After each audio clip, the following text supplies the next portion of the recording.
28 janvier marque l'an 1 du retrait du Mali, du Niger et du Burkina Faso de la CEDEAO. Une décision historique commémorée ce jour à travers des mobilisations à Bamako, Niamey et Ouagadougou. La rédaction vous propose également des grands formats sur la genèse de la crise entre les pays de l'AES et la CEDEAO et les acquis de l'AES.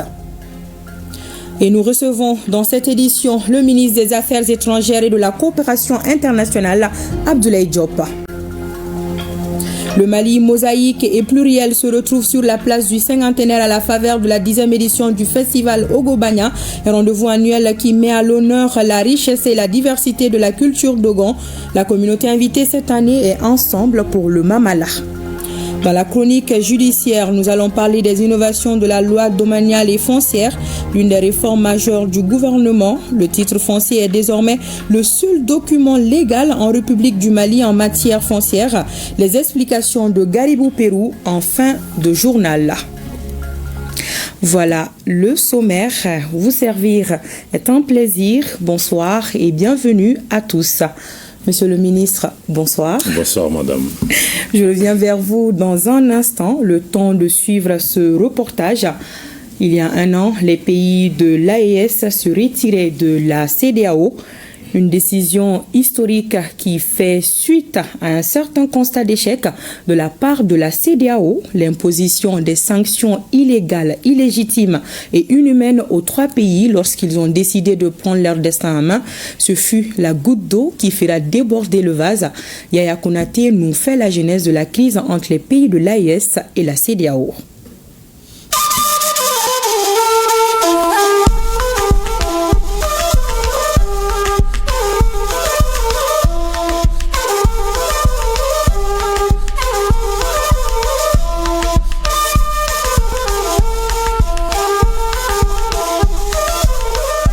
Le divorce planait dans l'air depuis un certain temps. Il y a juste un an, le Burkina Faso, le Mali et le Niger ont décidé de franchir le pas. D'une seule et même voix, à travers un communiqué conjoint, ils annoncent une décision commune, leur départ de la CEDEAO. Leurs Excellences le capitaine Ibrahim Traoré, le colonel Assimi Goïta et le général de brigade Abdourahmane Tchani, respectivement chef d'État du Burkina Faso, de la République du Mali et de la République du Niger, prenant toutes leurs responsabilités devant l'histoire et répondant aux attentes, préoccupations et aspirations de leur population, décident, en toute souveraineté, du retrait sans délai du Burkina Faso, du Mali et du Niger de la communauté économique des États de l'Afrique de l'Ouest. Un départ fracassant, point culminant des divergences de vues nées des changements intervenus à la tête des 3 États les 18 août 2020 et 24 mai 2021 au Mali, le 27 janvier et 30 septembre 2022 au Burkina Faso, puis le 26 juillet 2023 au Niger. Face à chacun de ces pays qui traversaient des périodes charnières de leur évolution, une CEDEAO vent debout.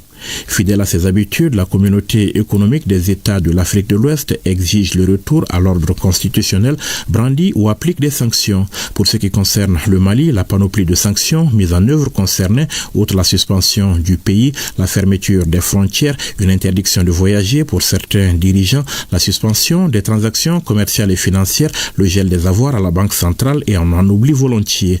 L'embargo qui va durer 6 longs mois aura de nombreuses conséquences sur le quotidien des populations et l'économie nationale. La case condamnation sanctionne le Burkina Faso, mais aussi le Niger y passeront avec à la clé, dans ce dernier cas, un ultimatum assorti d'une menace d'intervention militaire pour rétablir le président déchu dans ses fonctions. Pour les 3 pays concernés, il est clair, l'organisation se retrouve désormais à 1000 lieues des idéaux des pères fondateurs. Après 49 ans d'existence, les voyants peuples du Burkina, du Mali et du Niger constatent, avec beaucoup de regrets, d'amertume et une grande déception, que leur organisation s'est éloignée des idéaux de ses pères fondateurs et du panafricanisme. En outre, la CEDEAO, c'est l'influence de puissances étrangères. Trahissant ses principes fondateurs, est devenue une menace pour ses États membres et ses populations dont elle est censée assurer le bonheur. En effet, l'organisation n'a pas apporté assistance à nos États dans le cadre de notre lutte existentielle contre le terrorisme et l'insécurité. Pire, lorsque ces États ont décidé de prendre leur destin en main, elle a adopté une posture irrationnelle et inacceptable en imposant des sanctions illégitimes, illégales, inhumaines et irresponsables en violation de ses propres textes. Toutes choses qui ont davantage fragilisé les populations déjà meurtries par des années de violence imposées par des hordes terroristes instrumentalisées et téléguidées. Les nombreux appels du pied de la communauté n'y changeront rien. Ouagadougou, Bamako et Niamey maintiennent leur décision. Une décision dont le caractère irréversible est d'ailleurs rappelé avec force quand l'organisation décide lors de son dernier sommet de leur accorder un délai supplémentaire de 6 mois pour éventuellement se rétracter. En réitérant le caractère irréversible et immédiat du retrait des pays de l'AES de la CEDEAO.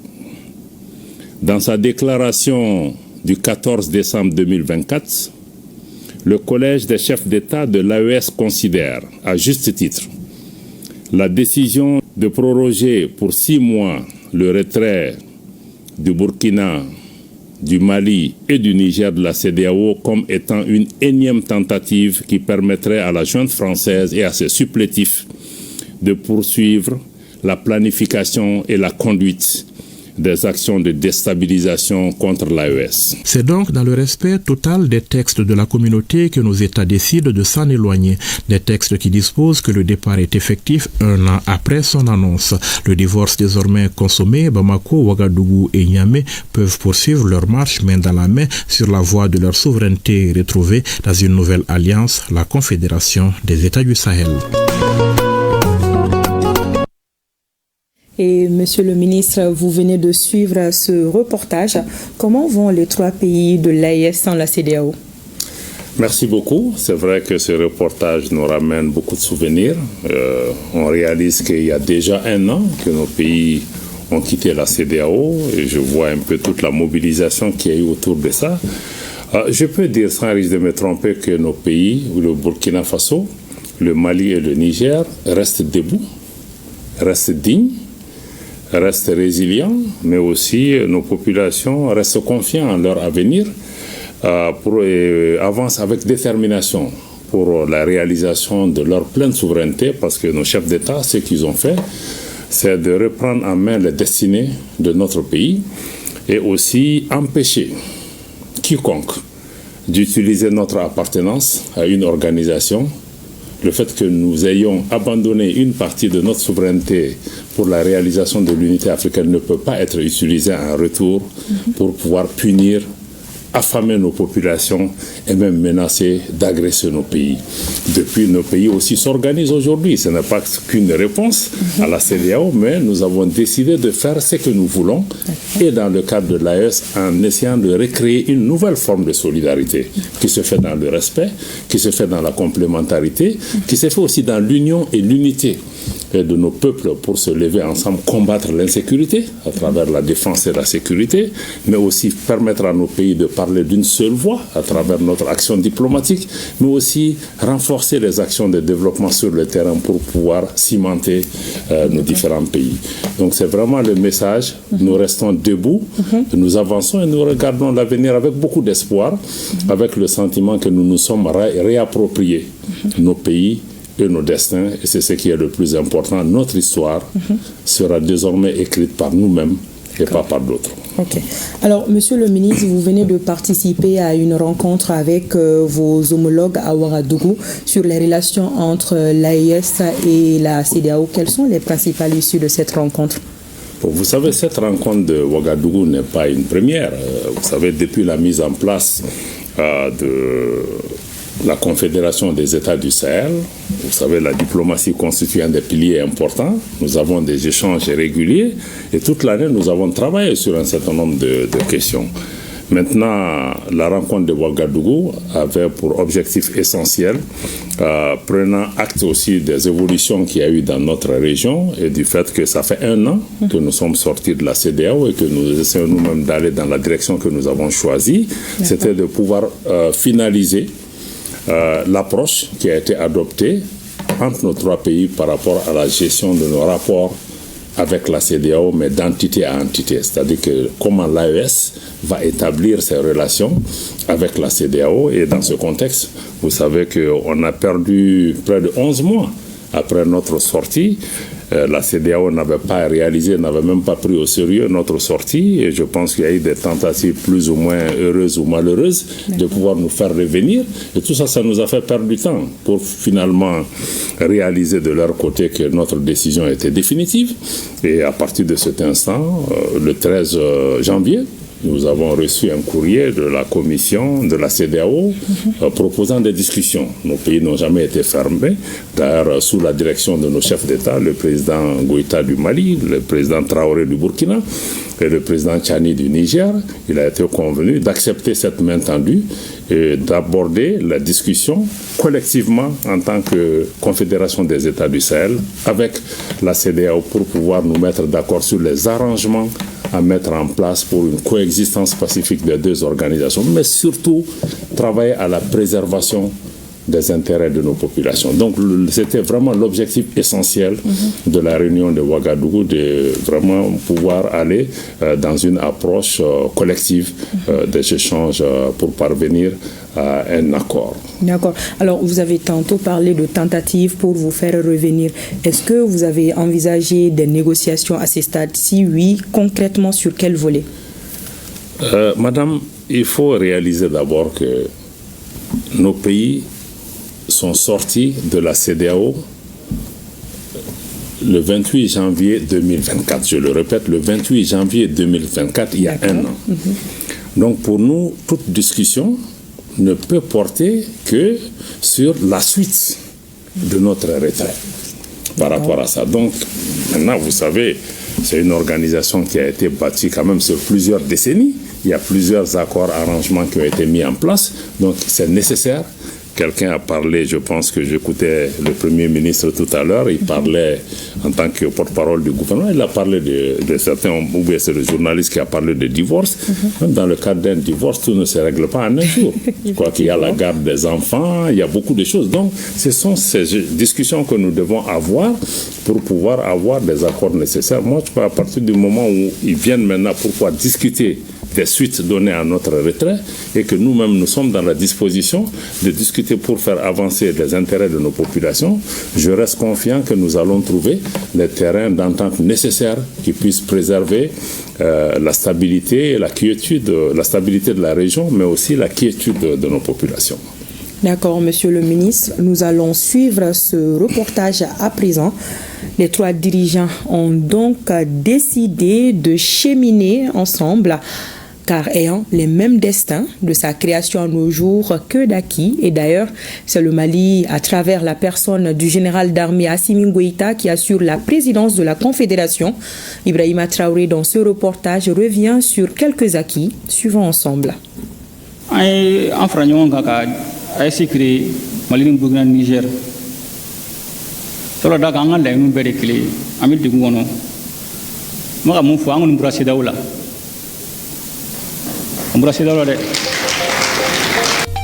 Le président de la transition le rappelait récemment face aux leaders traditionnels et religieux. La sortie irrévocable des pays de l'AES de la CEDEAO. Un retrait immédiat qui était annoncé le 28 janvier 2023 et notifié formellement à la CEDEAO le lendemain 29 janvier. Et depuis, que de chemin parcouru. Le 6 juillet 2023, le Burkina Faso, le Mali et le Niger forment la Confédération des États du Sahel, présidée aujourd'hui par le général d'armée Assimi Goïta. Les trois États, en établissant une architecture de défense collective et d'assistance mutuelle, sont en passe de former une force conjointe forte de 5000 hommes. Déjà, la mutualisation des moyens sur le terrain a permis la neutralisation de plusieurs chefs terroristes, la destruction de bases ennemies, la reconquête de territoires occupés, le retour des populations déplacées ou encore la réouverture des écoles. Autant de succès et d'avancées qui confirment la pertinence d'une approche coordonnée et souveraine pour préserver les intérêts fondamentaux des populations de l'AES. Autre acquis majeur, la mise en circulation des passeports AES dès ce 29 janvier 2025. C'est un communiqué du président de la Confédération des États du Sahel rendu public le 23 janvier dernier qui l'annonce. Et dans une déclaration commune en date du 14 décembre 2024, les dirigeants de l'AES rassurent que la Confédération des États du Sahel reste un espace sans visa pour tout ressortissant de la CEDEAO. L'AES, c'est aussi le free roaming désormais, avec la gratuité de la réception des appels et SMS entre le Mali, le Burkina et le Niger. Un pas de géant vers l'intégration du marché des télécoms. La Confédération des États du Sahel, c'est enfin le lancement de la Web TV et autres plateformes digitales AES pour faire face à la désinformation. Oui, le navire AES qui a levé l'ancre depuis le 16 septembre 2023 poursuit donc son petit bonhomme de chemin avec sa charge de défis, mais aussi et surtout d'espoir. Et voilà, nous venons de le suivre. Parmi les acquis, l'AES dispose déjà d'un passeport, mais beaucoup de questions se posent sur la mobilité des citoyens de l'espace et de leurs biens. Monsieur le ministre, est-ce qu'il faudra s'attendre à des visas entre l'AES et la CEDEAO? Bon, nous nous réjouissons d'abord que nos États aient réussi collectivement de mettre en place un passeport, ce qui démontre l'attachement de nos chefs d'État par rapport à l'effectivité de la libre circulation de nos citoyens. D'abord, dans notre espace, quand on en parle, c'est d'abord la priorité, c'est renforcer la libre circulation entre nos trois pays, mais aussi permettre à nos citoyens de se déplacer librement. C'est un acte souverain qu'on a pris par rapport à ça. Au mois de décembre, le 14, vous avez vu, le Collège des chefs d'État de l'Alliance a adopté une déclaration dans laquelle nous indiquons que l'AES est un espace sans visa pour les ressortissants des pays membres de la CEDEAO, pour montrer encore une fois que pour nous, nos populations AES comme hors AES, c'est le même peuple.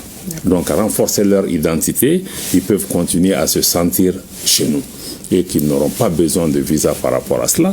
Maintenant, pour les autres questions, je pense que les discussions en cours avec la CEDEAO permettront de déterminer vraiment l'étendue de cette question de visa ou pas et d'autres arrangements par rapport à la libre circulation. Mais je dois dire aussi que la libre circulation n'est pas une création de la CEDEAO. Nos États sont partis à l'indépendance dans les années 60.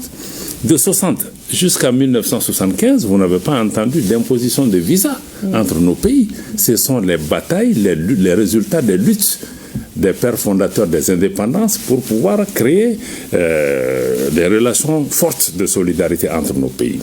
Et ensuite, si on regarde aujourd'hui, même du point de vue, on a quitté la CEDEAO, c'est vrai, mais du point de vue de l'UEMOA, l'Union économique et monétaire ouest-africaine, où nos pays restent membres, les dispositions par rapport à la libre circulation des personnes sont les mêmes qu'au niveau de la CEDEAO. Donc, de ce point de vue, si les textes sont préservés, il n'y a pas de souci particulier à se faire. Et en plus de ça aussi, il y a des arrangements bilatéraux qui existaient entre nos pays avant même l'existence de la CEDEAO. Tant que ces accords ne sont pas dénoncés, je pense que ces différents éléments sont là et les négociations permettront de définir cela. En tout cas, pour ce qui nous concerne, nous ne pouvons décider que pour nous, nos chefs d'État et nos populations ont très indiqué que nous sommes dans une vision panafricaniste. Il y a quelques différends, comme le ministre du Burkina l'a indiqué tout à l'heure, entre quelques dirigeants de certains pays et nos États.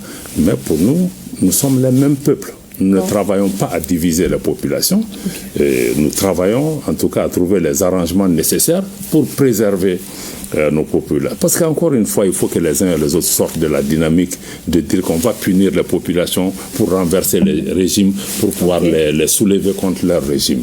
Mais nos populations sont unies, c'est les mêmes populations. Il y a des acquis qui ne sont les acquis d'aucun État, d'aucun chef d'État et même d'aucun pays pris en particulier. Donc nous restons confiants, nous partons dans cette discussion avec ces principes et cette vision que nous devons créer un espace pour nos populations et préserver les acquis. D'accord. Monsieur le ministre, je vous propose de suivre ce reportage aussi. Le général de corps d'armée Assimi Goïta a l'habitude de le dire, je cite, « Notre centre de décision, c'est le peuple ». Et à l'occasion de l'an 1 du retrait de l'AES de la CEDEAO, plusieurs organisations de la société civile se sont mobilisées au Centre international des conférences de Bamako avec des messages clés. Vive l'AES, vive le général d'armée Assimi Goïta, le capitaine Ibrahim Traoré et le général de brigade Abdurrahman Chani, le Mali, le Burkina, le Niger, nous sommes l'AES. Le reportage de Seydou Traoré. Au nom des 3 pays, un seul espace, la salle Djeliba Sissoko du Centre international des conférences de Bamako a résonné Confédération AES. À la manœuvre, plusieurs associations pour manifester leur soutien aux dirigeants de l'espace AES.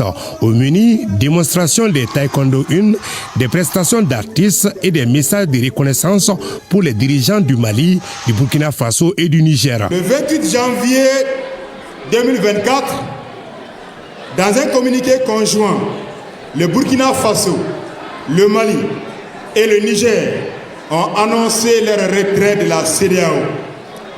Cette annonce est une conséquence des actions de la CEDEAO qui s'est écartée de son objectif principal de développement et de renforcement de la coopération et de l'intégration socio-économique de l'espace ouest africain. Chers Maliens, chers compatriotes, l'heure est à l'engagement, l'heure est à la détermination, en soutien à toutes les actions, les initiatives portées par nos plus hautes autorités pour l'avenir, le devenir des peuples de l'AES. Nous devons tous ici ensemble être debout sur les remparts, je dis bien être debout sur les remparts en soutien à nos plus hautes autorités pour porter ensemble, chacun et chacune, l'étendard et être prêt à porter le flambeau du Mali, du Burkina et du Niger. Depuis la mise en place de la Confédération AES, les acquis en matière de sécurité, de défense et de diplomatie sont des exemples d'intégration réussie. Au cours de cette mobilisation, les légitimités traditionnelles et coutumières ont exprimé leur accompagnement et soutien aux efforts des autorités de la Confédération Alliance des États du Sahel. Et cette autre mobilisation, elle est organisée par la coordination nationale de la plateforme Fusi Mali, un meeting au cours duquel les organisateurs ont salué la bravoure des chefs d'État de la Confédération. De ce meeting est sortie une déclaration lue ici par le coordinateur national de la plateforme Fusi Mali, Zanga Goïta, au micro de Youssouf Diakité. Peuple de l'AES, cette tribune est l'une des plus précieuses à travers laquelle nous nous devons de magnifier le courage et le sens élevé de patriotisme de leur excellence, les présidents Assimi Goïta, général d'armée, chef de l'État du Mali, président de la Confédération AES, le général de brigade Abdurrahman Chani, président du CNSP, chef de l'État du Niger, et le capitaine Ibrahim Traoré, président du Faso, chef de l'État. Également, c'est le lieu idéal pour nous de saluer la bravoure de toutes ces forces combattantes, sans distinction aucune, qui se sont engagées sur le front de bataille pour la reconquête territoriale et la souveraineté totale de nos États. Notre reconnaissance va à l'endroit des camarades frères, révolutionnaires, panafricains d'Afrique et du monde entier, qui ont su accorder de l'importance à cette lutte, afin que triomphent aujourd'hui les pays de l'AES devant l'impérialisme occidental et du néocolonialisme. Peuple de l'AES, pour célébrer une victoire d'étape dans notre combat pour la souveraineté. C'est pourquoi il est aussi important pour nous de rappeler le chemin idoine qui nous a conduits à cette victoire. Citoyens du Sahel, nos États de l'AES, en proie du terrorisme depuis plus d'une dizaine d'années, étaient en phase de perdre une bonne partie de nos terres. D'ailleurs, que dire des énormes pertes en vie humaine? Heureusement, au cours de ces dernières années, nous avons assisté à la tête de nos États l'arrivée des chefs d'État patriotes conscients de la situation que traversent nos pays. Monsieur le ministre, direction Kangaba, où les populations se sont mobilisées aussi. Un grand meeting a eu lieu cet après-midi sur le site historique de Kourouganfouga. Une mobilisation historique organisée par la Confédération des peuples de l'AES. Nos envoyés spéciaux sont Abdul Karim Kaba et Karunga Konati. À Kangaba, sur le site de Kourouganfouga, le choix n'est pas fortuit. Kourouganfouga, site historique, venir célébrer l'anniversaire de la sortie du Burkina Faso, du Niger et du Mali de la CEDEAO est une renaissance et la Confédération de l'AES en est une parfaite illustration. Nous, peuple de la Confédération des États du Sahel AES, unis au sein de la Confédération des peuples de l'AES CP-AES, réunis sur ce site historique de Kourouganfouga en ce jour 28 janvier 2025, déclarons solennellement: nous apportons notre soutien indéfectible à la décision souveraine de nos autorités pour acter définitivement le retrait du Burkina Faso, du Mali et du Niger de la CEDEAO.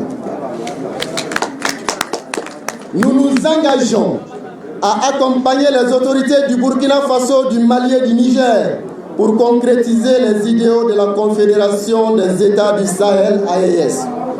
À la célébration de la sortie définitive des pays de la Confédération de l'AES et de la CEDEAO, les peuples du Burkina Faso et du Niger ne sont pas restés en marge. Leur présence a été remarquée à travers une grande mobilisation. Occasion pour le gouverneur de saluer le soutien du peuple au triumvirat des libérateurs. Capitaine Ibrahima Traoré du Burkina Faso, général d'armée Assimi Goïta du Mali et le général de brigade Abdraman Chani du Niger. Ce site chargé d'histoire est le symbole de l'unité et de la souveraineté des peuples mandingues, rappelant des valeurs fondatrices telles que la justice, la paix et la solidarité. Kourouganfouga, en tant que lieu de mémoire, invite également à la réconciliation et à la construction d'un avenir commun, en rendant un hommage à cette étape marquante du parcours collectif des pays concernés. Nous soulignons l'importance de préserver la mémoire historique. Ainsi, ce premier anniversaire devient un moment fort de réflexion, d'unité et de redéfinition des priorités pour les peuples de l'AES, dans un contexte où l'histoire et les valeurs traditionnelles peuvent guider les efforts contemporains vers un avenir plus serein.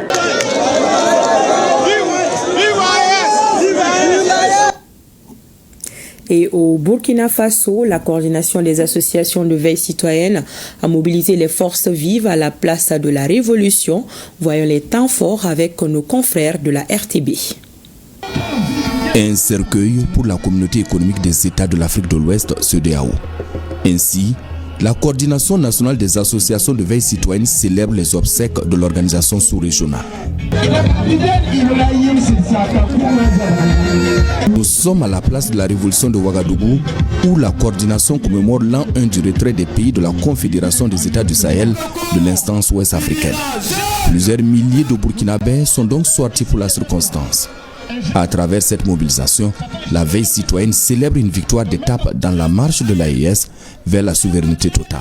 À travers vos efforts inlassables, nos peuples ressentent déjà des prémices d'une liberté pleinement assumée.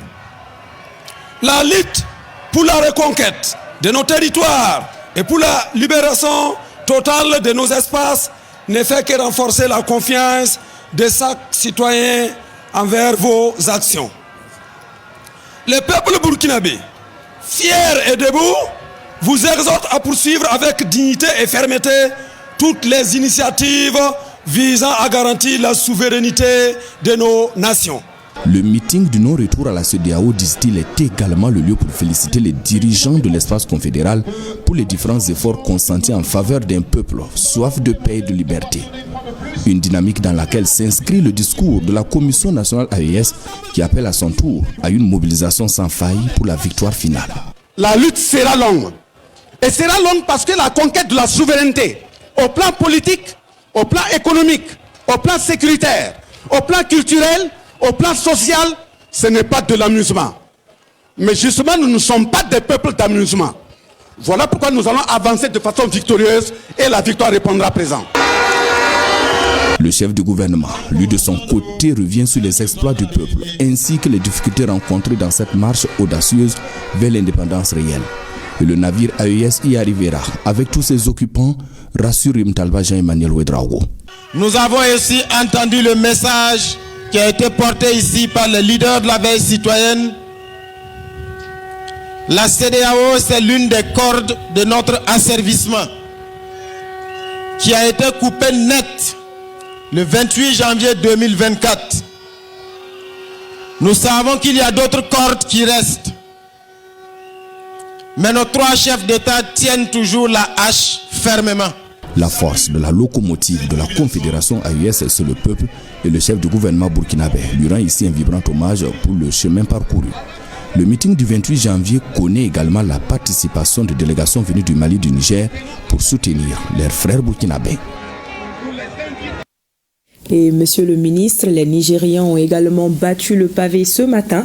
Une grande marche a été organisée par la Convergence pour la souveraineté des États du Sahel. Cette organisation de la société civile, fidèle aux fondamentaux de sa ligne directrice, soutient le CNSP et les pays de l'AES dans leur lutte pour la souveraineté du Sahel. Le reportage de Issa Ousmane Mahamat. À l'appel de la Convergence pour la souveraineté des nations du Sahel, COSNAS, cet appel s'est dilu à celui de l'histoire et de la dignité. En effet, les citoyens se sont donné rendez-vous ce mardi 28 janvier 2025 à la place Toumo de Niamey pour une marche historique dont l'itinéraire va de la place susmentionnée à celle de la concertation. Une marche de soutien aux autorités des pays membres de l'Alliance des États du Sahel, AES, pour commémorer l'an 1 de leur décision de se retirer de la communauté des États de l'Afrique de l'Ouest, CEDEAO. Communauté qui, à une époque très récente, s'est montrée rétrograde et hostile aux aspirations de peuples de 3 pays. Cette marche, qui a réuni des milliers de participants venus des 4 coins de Niamey, a été marquée par une forte participation des membres du gouvernement, des organisations de la société civile, des jeunes, des femmes, des associations religieuses, des chefs traditionnels et des syndicats. C'est une date historique pour l'AES qui a quitté la CEDEAO. Donc nous recouvrons notre souveraineté pleine et définitive. Voilà pourquoi nous sommes sortis massivement aujourd'hui, pas seulement à Niamey, mais aussi à l'intérieur du pays, tout comme au Mali et au Burkina Faso, pour montrer notre joie, notre sentiment de fierté vis-à-vis de ce retrait définitif. Parce que ça marque vraiment un nouveau départ pour l'AES. C'est une décision historique, c'est une décision commémorative et c'est une décision sur laquelle les États de l'AES ne vont plus reculer. Inch'Allah, c'est fini, à jamais on a enterré la CEDEAO. Une mobilisation qui reflète l'importance de cet anniversaire pour la population du Niger et son attachement aux idéaux de la souveraineté nationale des États du Sahel. Ces États ont plus jamais donné une leçon de dignité, d'intégrité et de résistance au monde entier, au regard de l'élan souverainiste jamais interrompu pour leur peuple. Une souveraineté à la quête de laquelle chaque citoyen est un élément important de pulse. Voilà, vous venez de suivre avec nous ces mobilisations à Bamako, Niamey et Ouagadougou. Monsieur le ministre, est-ce qu'on peut conclure que le peuple de l'AES est en phase avec les autorités ? Les leaders sont totalement en phase avec les populations. Les populations, je crois qu'il faut saluer la mobilisation extraordinaire des populations, comme le général d'armée, notre président Assimi Goïta le dit très fréquemment, la population est notre centre de gravité. J'ajouterai ma propre touche pour dire que la population, en fait, c'est notre arme fatale. Si vous voyez un peu tout ce qui s'est passé, en quoi ces mobilisations sont importantes, les forces étrangères qui étaient au Mali, qui étaient au Burkina ou qui étaient au Niger, on n'a pas tiré un seul coup de feu. Elles sont parties parce que nos populations se sont levées et ont dit non. Et chaque fois que nous nous mobilisons, nous parlons d'une seule voix, nous montrons notre détermination. Il n'y a rien qui puisse arrêter. Donc je pense que cette mobilisation, il faut la saluer au sein de nos pays, mais aussi dans plusieurs pays africains et même au sein de la diaspora. Je crois que ça envoie une image de détermination au monde entier qui a compris maintenant que nos populations veulent aller dans une autre direction. Ils ne veulent plus être soit colonisés, soit être dominés. Ils veulent être maîtres de leur destin. Ils veulent pouvoir vraiment changer les choses pour eux. Donc je voudrais saluer non seulement leur mobilisation, mais aussi toute la résilience de nos populations. Le ministre du Burkina l'a indiqué, ça n'a pas été facile, ça ne sera pas facile, ça sera un long travail. Ça ne sera pas un combat du président Goïta, du président Traoré ou du président Tchani. Je pense que ça va être un combat de longue haleine pour préserver nos pays, pour préserver la dignité de nos populations, pour encore une fois nous réapproprier nos pays et nos destins. Alors, un message d'assurance pour ces peuples de l'AES. Le message d'assurance, c'est de dire aux uns et aux autres, malgré toute la campagne d'intimidation, de désinformation, restons sereins. Ça fait déjà 1 an que nous sommes dans cette situation. Nous continuons à avancer. Nous demandons à nos populations, aux diasporas, de suivre les chefs d'État, les présidents de la transition, le Premier ministre et tous les autres chefs d'État des autres pays membres de la Confédération sont déterminés à travailler et leur seule préoccupation, c'est la défense des intérêts des populations. Et dans ce cadre, nous allons engager avec une grande sérénité les discussions avec les responsables de la CEDEAO en indiquant que, bon, ce n'est pas une première. La Mauritanie a quitté la CEDEAO, elle est encore là, elle avance, elle a d'excellentes relations avec les autres pays. Le cas du Brexit aussi entre la Grande-Bretagne et l'Union européenne est là pour montrer que ce type de processus peut être long. Donc on n'essaye pas de menacer les gens. Nous savons ce que nous voulons et nous savons ce que nous valons aussi. Donc sur cette base de confiance et de sérénité et surtout avec une indication claire de nos chefs d'État par rapport à ce qu'il y a à réaliser, nous n'allons pas dans des confrontations inutiles, mais nous nous battrons aussi pour défendre et préserver les intérêts de nos populations et faire en sorte que nous puissions entretenir les meilleurs rapports entre nous. Personne ne fera déménager l'autre de cet espace. Nous avons quitté la CEDEAO, nous ne quittons pas l'Afrique de l'Ouest. Il va falloir trouver les moyens d'une coexistence entre d'une part l'AES en tant qu'entité et d'autre part la CEDEAO pour préserver nos populations. D'accord. Merci bien, Monsieur le ministre, pour toutes ces précisions et merci d'être passé sur notre plateau. Je vous en prie.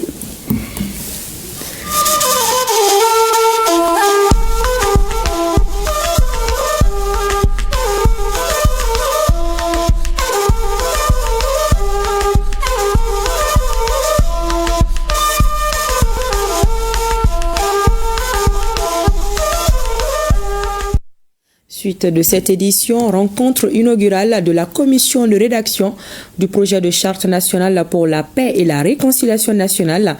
Les travaux étaient dirigés par le président de la commission, Ousmane Soufi Maïga. Il s'agissait d'une prise de contact avec les différents membres pour repartition des tâches entre les commissions de travail. Des détails avec Alousseni Touri. Il y a peu, par décret présidentiel, le président et les membres de la commission de rédaction du projet de charte pour la paix et la réconciliation nationale se rencontrent pour la première fois afin de définir les termes de la mission à eux confiée par le chef de l'État. 2 sous-commissions de travail sont créées. Il s'agit de la sous-commission paix et sécurité et de la sous-commission réconciliation nationale, cohésion sociale et vivre ensemble. Je voudrais échanger avec vous. La commission, nous avons la liste, mais je souhaiterais que les nouveaux membres puissent se faire inscrire dans l'une des commissions de leur choix. Et on va permettre à ces 2 commissions de nous préparer un programme de travail pour le jeudi à 15h que nous allons adopter en plénière. En fonction de ça, nous allons continuer les travaux.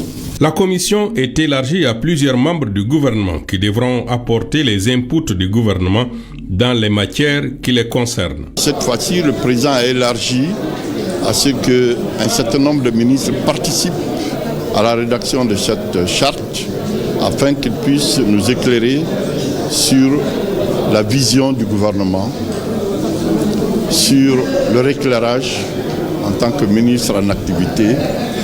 Et c'est pourquoi un certain nombre de ministres ont été désignés pour accompagner la commission des experts. Les membres de la commission solliciteront prochainement les organisations et personnalités susceptibles d'enrichir le document.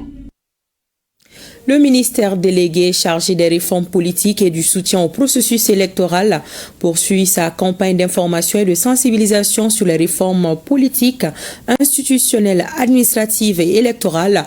Ce matin, l'exercice était destiné aux autorités des forces vives de la nation. On en sait davantage avec Mamadou Fani. La nouvelle constitution du 22 juillet 2023 prévoit de grandes réformes politiques, institutionnelles et administratives. Il devient donc nécessaire d'accentuer l'information et la sensibilisation des acteurs de la société civile, les forces vives de la nation et les collectivités du district de Bamako sur ces réformes majeures. Cette initiative des autorités de la transition dénote leur engagement patriotique et leur esprit civique à apporter leur contribution à la recherche de solutions aux maux qui menacent l'existence de notre pays. Cet espace de réflexion est l'occasion pour chaque acteur ici présent de s'approprier des grandes réformes engagées par les plusieurs autorités dans le cadre du processus de refondation du Mali. Plusieurs thématiques en rapport avec la mise en œuvre de la Constitution de la 4e République seront développées au cours de cette session. En se fondant sur les attentes légitimes du peuple exprimées au cours des assises nationales de la refondation et du dialogue intermalien, le chef de l'État a engagé le gouvernement à consolider les acquis et à poursuivre les réformes engagées en accordant une attention particulière à un certain nombre de questions déterminantes pour la réussite de la transition, dont la défense et la sécurité, les réformes politiques et institutionnelles, la satisfaction des besoins fondamentaux de la population, l'amélioration de la couverture sanitaire du pays, l'amélioration du système éducatif, l'apaisement du climat social, le renforcement de notre diplomatie, l'organisation d'élections transparentes et apaisées. Il s'agit à présent de prendre toutes les dispositions en vue de réaliser les réformes induites par la nouvelle Constitution et de les expliquer au grand public. Cet atelier est la suite d'une série organisée par le ministère délégué chargé des réformes politiques et du soutien au processus électoral. La journée internationale de la douane a été célébrée hier au Mali, une célébration qui a été l'occasion pour la Direction générale des douanes de reconnaître l'engagement et le mérite de certains agents en leur remettant des distinctions et un chèque géant. La cérémonie s'est déroulée à Samanko, le compte rendu avec Karidja Tsukone. Direction générale de la douane à Samanko 2 à une trentaine de kilomètres de Bamako. Sous cette tente, érigée pour la célébration de la journée de la douane, 2 cérémonies majeures s'y passent. Au moment où 26 agents reçoivent la médaille d'honneur de la douane, 50 autres rendent définitivement leur insigne et effet de corps pour profiter de leur retraite. Ces médailles reçues est la marque de reconnaissance des autorités maliennes à de valeureux cadres de la douane malienne. Occasion pour les récipiendaires d'exprimer leur joie et leur fierté à l'endroit du président de la transition. Les récipiendaires se disent fiers d'avoir été honorés par cette distinction. Les remerciements des récipiendaires vont à l'ensemble du personnel de la douane avec leurs félicitations pour les résultats exceptionnels engrangés au cours de l'année 2024. Système performant et repose sur un personnel épanoui. La journée internationale des douanes est devenue un véritable symbole pour les représentants des soldats de l'économie que nous sommes, à travers les 3 orientations données par les plus hautes autorités, notamment la mobilisation des recettes, la lutte contre la fraude et la mise en œuvre des réformes. Le directeur général des douanes du Mali a exhorté à poursuivre les efforts et à transmettre leur abnégation aux jeunes générations. Nous pouvons aujourd'hui être fiers dans les conditions qui sont les nôtres d'avoir pu obtenir de si bons résultats grâce au concours et à la volonté inébranlable d'hommes et de femmes. En réalité, vous avez toujours cherché à exercer vos fonctions de manière exemplaire, prouvant ainsi que votre morale professionnelle, vous permet de bien accomplir vos missions. Quant au porte-parole des partants à la retraite, il a remercié l'ensemble des agents de la douane pour cette attention à leur endroit. L'événement d'aujourd'hui ferme un chapitre précieux de notre carrière et avec lui des souvenirs inestimables à travers les loyaux et nobles services rendus à la nation tout entière. Il m'est difficile aujourd'hui de trouver les mots justes pour exprimer toute la satisfaction et la reconnaissance que nous ressentons en ce moment. Certes, le chemin que nous avons parcouru ensemble a été parsemé de défis, de succès, de joie et parfois même de tristesse. Mais le plus important est que nous gardons en mémoire la franche collaboration, l'esprit de corps et d'équipe et la cohésion qui nous ont permis d'accomplir efficacement les missions assignées à notre administration. Pour le directeur Konaté, cette cérémonie est perçue comme un moment de reconnaissance de loyaux services rendus à la douane malienne par des vaillants agents qui viennent de faire valoir leur droit à la retraite. En effet, les circonstances et les aléas de la vie ont voulu que nous soyons des collaborateurs au sein de ce service-là pour conduire ensemble, en parfaite synergie, sa destinée jusqu'à ce moment précis, avec de nombreux chantiers qui lui ont valu les résultats que nous connaissons. Nous voici réunis pour rendre hommage à des femmes et à des hommes qui font valoir leurs droits à la retraite. Quoi de plus normal pour ces fonctionnaires émérites qui ont consacré la majeure partie de leur vie à cette administration et lui ont apporté leur pierre à son adaptation aux bonnes pratiques et à sa modernisation. L'inspecteur général Amadou Konaté a félicité l'ensemble des retraités pour les innombrables sacrifices qu'ils ont eu à consentir tout au long de leur parcours. Un chèque de 100 millions de francs CFA a été remis aux représentants des partants à la retraite pour que ceux-ci profitent pleinement du temps libre qu'ils ont désormais après tant d'années de loyaux services. Le ministre de la Santé et du Développement social vient d'effectuer une visite à Genève. Colonel Assaba Diallo Touré a présenté le plan de réponse humanitaire aux ambassadeurs bien sûr, et aux organismes. Elle a saisi l'opportunité pour plus d'engagement des partenaires humanitaires du Mali. Pour plus d'informations, écoutons le ministre de la Santé et du Développement social, colonel Assaba Diallo Touré. Nous sommes ici aujourd'hui à Genève. Nous avons présenté le plan de réponse humanitaire 2025 du Mali et dire que ce plan a été un plan inclusif et participatif qui a été présenté sur le plan national au Mali le 21 janvier.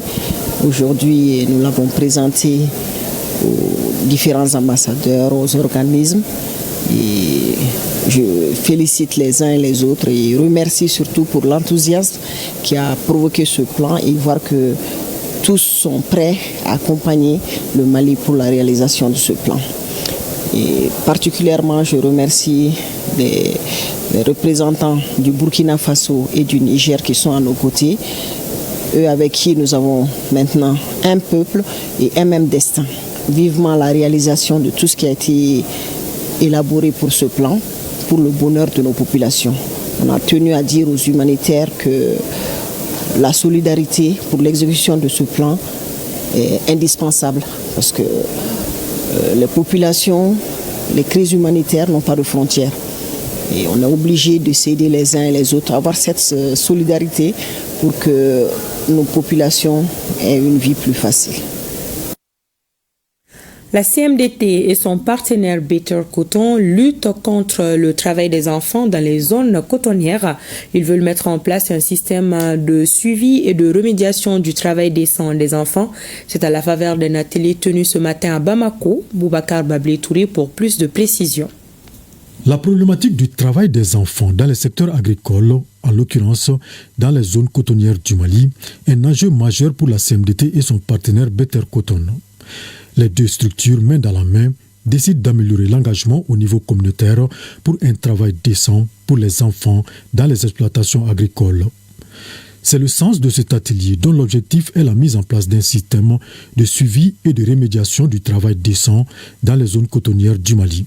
Lorsque le travail empiète sur les opportunités d'apprentissage, d'éducation et de formation de l'enfant, ou alors le travail est suffisamment pénible ou dangereux, avec des risques sur l'avenir sanitaire de l'enfant. En ce moment, nous pouvons être suffisamment inquiets. Et je pense que les réflexions qui sont en cours pour le travail décent des enfants dans la filière cotonnière sont de nature à faire la part des choses. C'est un principe majeur de la norme Better Cotton. Il vise à garantir des emplois productifs à tous, des conditions de travail sûres et équitables, une protection sociale et une voix dans les décisions qui les concernent. C'est donc une opportunité de collaboration. Parce que, vous le savez, la durabilité, elle ne peut pas être atteinte par un seul acteur, par une seule organisation. C'est une question multi-acteurs, c'est une question de partenariat. Pendant 2 jours, il s'agit pour les participants à cette rencontre d'identifier les mécanismes existants, d'élaborer un plan d'action pour la mise en place d'un système au sein de la CMDT, mettre en place un cadre de collaboration entre les départements concernés, les producteurs et les partenaires techniques et financiers. Je tiens à réitérer l'engagement du gouvernement du Mali pour soutenir toute initiative visant à promouvoir la durabilité dans le secteur agricole en général et celui du coton en particulier. Le gouvernement du Mali étant signateur de plusieurs conventions régionales et internationales en matière de droits de l'homme vise à protéger les droits des travailleurs, en particulier des couches les plus vulnérables, les femmes et les enfants. On prit part à cet atelier les cadres de la CMDT, ceux des départements ministériels concernés et les ONG partenaires. Direction à présent Ségou, le chef de la délégation de l'Union européenne au Mali a réservé sa première visite officielle à la cité des Balanzans.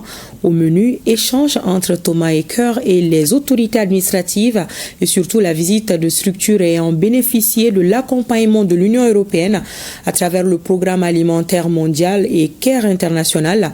Il s'agit entre autres de l'unité de production alimentaire ou encore de l'Office du Niger. Le point avec nos envoyés spéciaux Djelima Randjabate et Bemba Sibi. Visite de l'ambassadeur de l'Union européenne au Mali à Ségou, Thomas Eker est allé s'enquérir de la situation des structures ayant bénéficié du financement de l'Union européenne. Parmi ces bénéficiaires, l'Office du Niger qui a abrité plusieurs projets avec un impact considérable sur les exploitants dans les 7 zones de production de l'Office. On a fait beaucoup d'activités, d'accompagnement, de formation des exploitants dans les différentes zones d'intervention de l'Office du Niger. On a également exécuté des travaux de sécurisation des jardins maraîchers pour les femmes et qui peuvent, pendant toute l'année, faire le maraîchage. Autre lieu visité, l'unité de transformation des produits agricoles de Bagadadi du réseau Tchessiri des femmes transformatrices. Ces dames ont eu un financement de plus de 25 millions de francs CFA en 2024. Les infrastructures et équipements acquis ont grandement amélioré la productivité de l'unité. Avant, on faisait la transformation dans des conditions très difficiles. On a eu des machines, l'unité des machines aussi pour nos produits. Aujourd'hui, on produit par mois 5 tonnes. Les céréales chèvres, les fruits et légumes, les oléagineux. Thomas Eker a également visité le centre Domo qui a bénéficié en son temps d'un fonds de l'Union européenne. De nouvelles perspectives de financement ont également été explorées. C'est dans ce cadre que la mission s'est rendue dans les installations de la Comatex. On rentre avec beaucoup d'idées sur des projets futurs, dans des projets classiques de développement. Dans le textile comme ici et il faut discuter avec les collègues pour les détails, mais on a vraiment beaucoup de travail pour créer de nouveaux projets ensemble. Auparavant, Thomas Eker avait eu une rencontre avec le directeur de cabinet du gouverneur de la région. Les échanges ont permis aux visiteurs du jour d'avoir une vue globale sur l'impact du financement de l'Union européenne dans la région de Ségou. 46 millions de francs CFA, c'est le coût de 724 tables bancs offerts à 13 écoles et 2 communes de la région de Gao. Le geste est de l'ONG GIZ et son partenaire financier BMZ. Cette donation s'inscrit dans le cadre de son programme Décentralisation et Bonne Gouvernance de Gao, le reportage de Rakia Toutouri. Cet appui en mobilier scolaire traduit la volonté de l'ONG GIZ de permettre aux élèves d'étudier dans de bonnes conditions et améliorer la qualité d'apprentissage. La remise des tables-bancs s'inscrit dans le cadre de l'exécution des programmes du projet décentralisation et bonne gouvernance.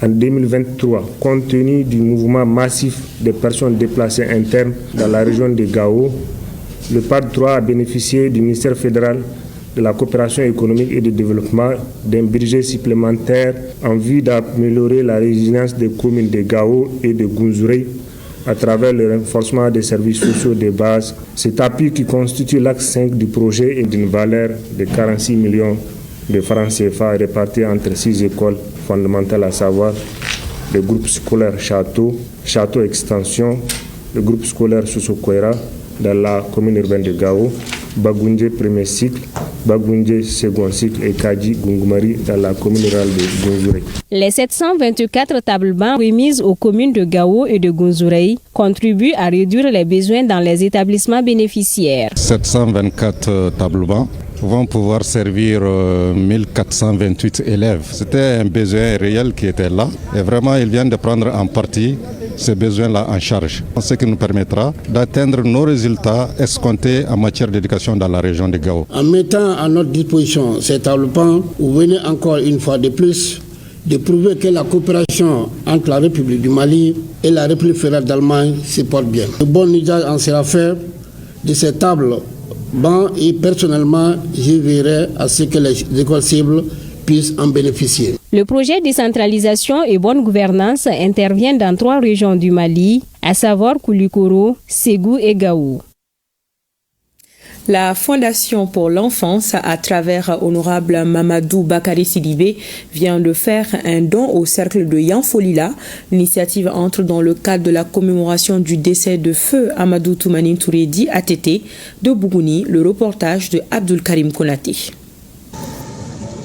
Des machines à coudre et ses accessoires, des cartons de chaussures, 20 ballons de basketball, des cartons de moustiquaires imprégnés, c'est la composition du don offert par la Fondation pour l'enfance au cercle de Yanfolila à travers Honorable Mamadou Bakari Sidibé, l'un des fils du cercle et membre de la dite fondation. Quand on a une petite portion de bonheur, il faut le partager avec ses concitoyens, avec les autres.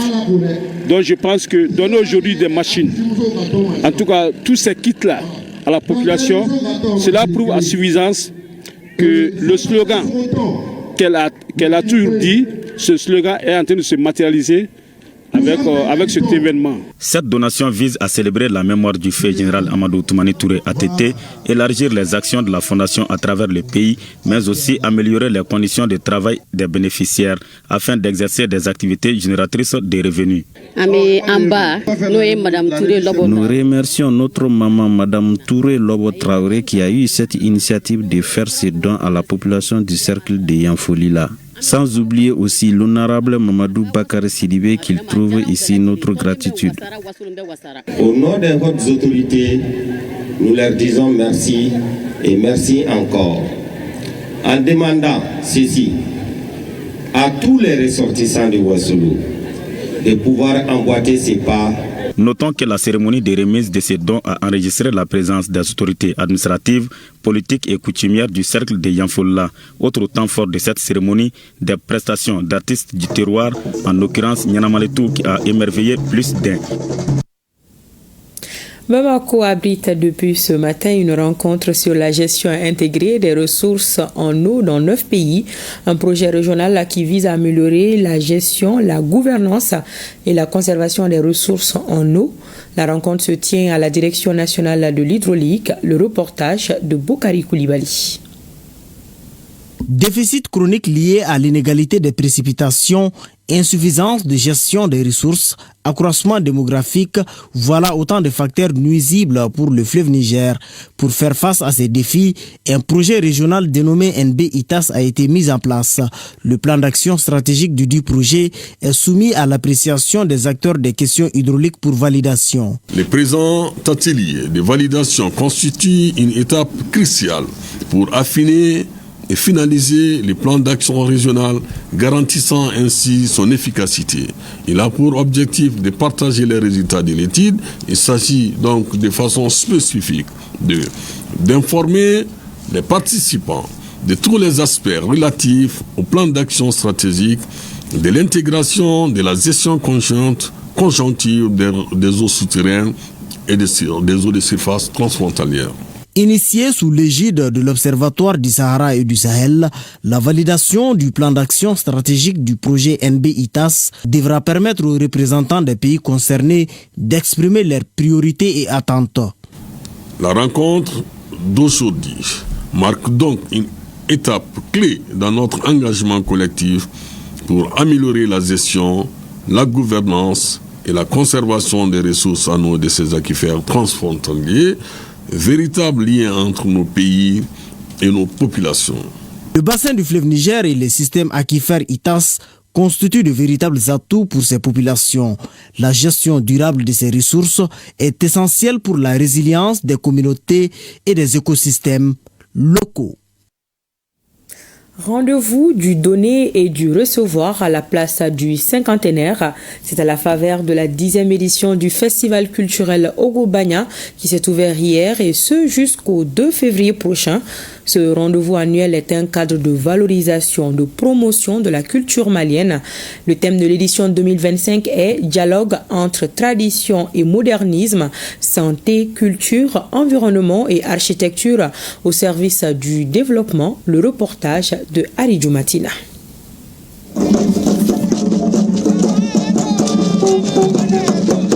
D'année en année, Ogobanya gagne en autorité et en engouement. Plus qu'un simple festival culturel, l'événement est désormais un des rendez-vous majeurs de notre culture pour promouvoir le vivre ensemble et magnifier nos valeurs culturelles, en particulier la culture Dogon. Commencé en 2015, Ogobanya est à sa 10e édition cette année. L'initiative de l'association Guina Dogon a énormément évolué et revêt de nos jours un caractère de résilience collective face aux maux de l'heure, un cadre d'expression de notre souveraineté et identité, voire une école d'apprentissage de savoir. Il s'agit de fêter la culture. Et quand on dit la culture, il y a beaucoup de choses. La culture, c'est la langue. La culture, c'est le caractère. La culture, c'est le mode vestimentaire. La culture, c'est l'artisanat. La culture, c'est le savoir-faire. Ce sont des connaissances. Guina Dogon salue également, à sa juste valeur et avec beaucoup de déférence et d'empathie, la très opportune décision du président de la transition, le général d'armée Assimi Goïta, d'avoir décrété l'année 2025 comme une année de la culture dans notre cher pays. C'est la communauté Mamala ou Nyanka qui est l'invité d'honneur de cette 10e édition. Une marque de considération saluée avec fierté et sagesse par la dite communauté. Nous sommes heureux et fiers de répondre à ce rendez-vous du donner et du recevoir. Chers frères et sœurs, en Dieu un. Dieu est appelé Amma par vous, nos frères et sœurs Dogon, peuple de grande résilience, pétri de sagesse inépuisable et de culture millénaire dont le savoir scientifique en astronomie est connu à travers le monde. Et par nous, vos frères et sœurs Mamala, peuple de travail et d'hospitalité, enracinés dans nos traditions, mais ouverts au monde et aux mutations.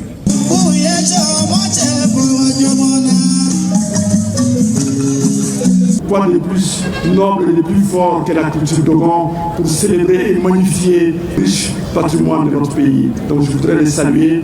Je voudrais saluer, vous adresser les chaleureuses salutations du président de la transition, le général d'armée Assimi Goïta, et de son premier ministre, le général Abdoulaye Maïga. Je vous transmets leurs chaleureuses félicitations. Mais pour dire tout simplement, aujourd'hui, toute une année a été dédiée à la culture, aux hommes de culture, aux artistes, pour magnifier et célébrer ce que nous sommes. C'est un engagement très fort, c'est une reconnaissance majeure, historique, Aujourd'hui, notre pays est à un tournant historique parce que nous parlons de l'en commun, de ce que nous avons en partage, ce que nous sommes, le sang qui coule dans notre veine, notre âme. On parle des clés, on parle des amas, on parle de Nampou, on parle de Maya, on parle de Damé. Les masques Dogon, un des symboles de l'identité culturelle de la communauté Dogon, ont ainsi régalé l'assistance lors de cette cérémonie d'ouverture.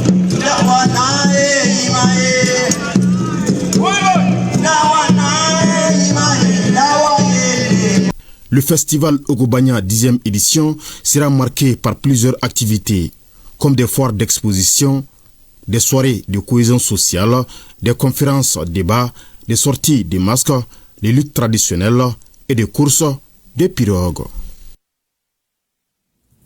Voilà, intéressant, Aridou Matina, et à mettre dans vos programmes.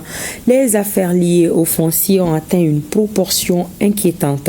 En vue de garantir la sécurité des droits de propriété foncière, tout en équilibrant les intérêts publics et privés, le département en charge des domaines et du foncier a procédé à la relecture du code domanial et foncier en vigueur depuis 2000. Cette relecture a permis l'adoption d'une ordonnance portant loi domaniale et foncière par le gouvernement, ratifiée par le Conseil national de transition et promulguée par le président de la transition. Parmi les réformes majeures et générationnelles opérées dans cette loi, nous avons le titre foncier. Le titre foncier est désormais le seul document légal en République du Mali en matière foncière. À la découverte de la loi domaniale et foncière avec Garibou Pérou et Tchédje Kamara. Occupation anarchique, accaparement des terres sont autant de mots dont souffre le foncier. Le département joue sur plusieurs leviers pour refonder les rapports sociaux en vue d'asseoir la paix et la stabilité sociale. Le service de domaine a un double rôle, c'est-à-dire qu'il s'agit d'abord de réglementer la gestion, de veiller à la réglementation domaniale, foncière et cadastrale. C'est-à-dire qu'il s'agit pour nous de mettre effectivement le canevas pour que la gestion foncière se fasse conformément aux dispositions législatives et réglementaires et de recouvrer pour le compte du trésor public tous les droits que l'État doit prendre effectivement lors des transactions foncières ou de tout autre droit possible qui découle effectivement de la gestion domaniale, foncière et cadastrale. La loi en vigueur a quasiment corrigé tous les impairs. Très pratique, elle accorde aux services techniques les moyens nécessaires pour annuler les attributions illégales. Fruit d'une longue réflexion, cette loi met la terre au service du développement économique et social. Depuis les états généraux sur le foncier, il y a beaucoup de constats qui avaient été faits. La loi n'avait pas précisé certains aspects de gestion qui pourtant étaient essentiels pour que effectivement la gestion foncière soit une gestion saine et crédible. La publicité foncière est l'une des réformes majeures. Les placards sont transmis jusqu'au niveau local et avec un délai raisonnable. Autrefois, c'était juste la publication à l'essor, la transmission des placards au niveau des mairies, de collectivités territoriales, de la préfecture, du greffe, du tribunal. La loi de 2020 est venue apporter cette correction pour dire que maintenant, le placard, le bulletin de placard que nous envoyons au niveau effectivement des structures précitées là. Donc il fallait élargir effectivement le cadre pour la ramener au niveau local. L'autre réforme porte sur le titre foncier, sauf au cas de superposition, le titre foncier est le droit de propriété définitif et inattaquable. Pour la première fois, la loi précise le caractère définitif et inattaquable du titre foncier. Le titre foncier aujourd'hui là, qui a été créé, c'est le point de départ devant les juridictions. Ça veut dire qu'on ne peut pas, après cette création, évoquer ou effectivement affirmer d'autres droits en dehors du titre foncier. L'autre réforme se situe au niveau de la limitation des intervenants, surtout dans l'attribution des propriétés foncières. Beaucoup d'intervenants dans le foncier. Le maire donne, le préfet donne, le sous-préfet donne, les services de domaine donnent, les villageois, les coutumiers, tout le monde. Tout le monde s'y mettait de son côté et attribuait les parcelles. Donc, avec la loi domaniale foncière, il n'y a que le titre foncier qui est le seul document valable en République du Mali. La démarche administrative pour obtenir le titre foncier a été simplifiée. L'acte foncier est aujourd'hui à la portée des citoyens. Lorsqu'il s'agit effectivement d'une décision de titre provisoire ou d'une décision de concession urbaine d'habitation, de concession rurale d'habitation, vous partez au niveau de l'autorité concédante pour attester que vous êtes réellement le propriétaire du titre de propriété. que vous voulez transformer. Après cela, vous faites la demande timbrée à 500 francs. Vous faites la photocopie du titre de propriété. Vous faites la photocopie des titres de propriété que vous mettez dans votre demande plus les 2 photos d'identité. Donc, que vous déposez au niveau de la direction régionale du lieu de situation de la parcelle, à savoir en ce qui concerne Katis Koulivo. Il y a ce qu'on appelle la demande de transformation aussi des concessions rurales. Pour ces cas-là, la condition sine qua non, d'abord, c'est la réalisation. Il faut que vous réalisez conformément au cahier des charges sur la parcelle. Il y a une deuxième condition, les redevances doivent être régulièrement payées parce que ça fait partie de vos obligations contractuelles. L'État vous a donné en location, c'est comme vous devrez payer à l'État chaque année les redevances qui sont dues. Et la demande effectivement de la concession rurale est conditionnée aux 2 aspects que je viens de citer. Le régime de la propriété foncière applicable est celui de l'immatriculation au sens de l'article 82 de la loi foncière. Le ministre des Domaines aujourd'hui a initié à faire une immatriculation systématique des grands espaces pour permettre à ce qu'au lieu qu'on soit dans une procédure réduite à une seule personne, c'est-à-dire moi je demande 300 mètres carrés, vous demandez 700 mètres carrés, lui il demande 600 mètres carrés, on fait votre procédure à part, on fait ma procédure à part et l'autre procédure à part, qu'on essaie d'immatriculer par exemple 100 hectares, 50 hectares dans une même localité. En ce moment, tous les bénéficiaires ou les demandeurs des parcelles-là peuvent adresser directement effectivement leur demande de création des titres directement au domaine. Global ou individuel, il y a une différence qui mérite d'être soulignée. Le titre global, c'est les titres qui portent sur une grande superficie et les titres individuels, c'est les diminutions qui sont issues de ces titres-là. Les attestations de position ou de détention prévues sur le foncier agricole peuvent être transformées en titres fonciers. L'attribution n'est faite autrement qu'en titre foncier. On ne peut pas l'attribuer autrement qu'en titre foncier, à condition de respecter l'enquête et tous les restes qui ont été décrits sur le foncier agricole. Pas de chevauchement, la nouvelle loi permet aux services techniques d'être au rendez-vous de l'histoire. Tout chef de bureau qui crée un titre foncier, il crée son propre enfant. Donc, à chaque fois qu'il y a une contestation quelconque portant sur ces titres-là, c'est toi qui es interpellé. Notre propre sécurité dépend des titres fonciers fiables que nous créons. Avec le décret fixant les prix de cession et les redevances du domaine privé de l'État et la loi en vigueur, on peut affirmer sans risque de se tromper que c'est le déclin des prédateurs fonciers qui sont à l'origine des litiges fonciers. La chronique judiciaire, une réalisation de Garibou Pérou.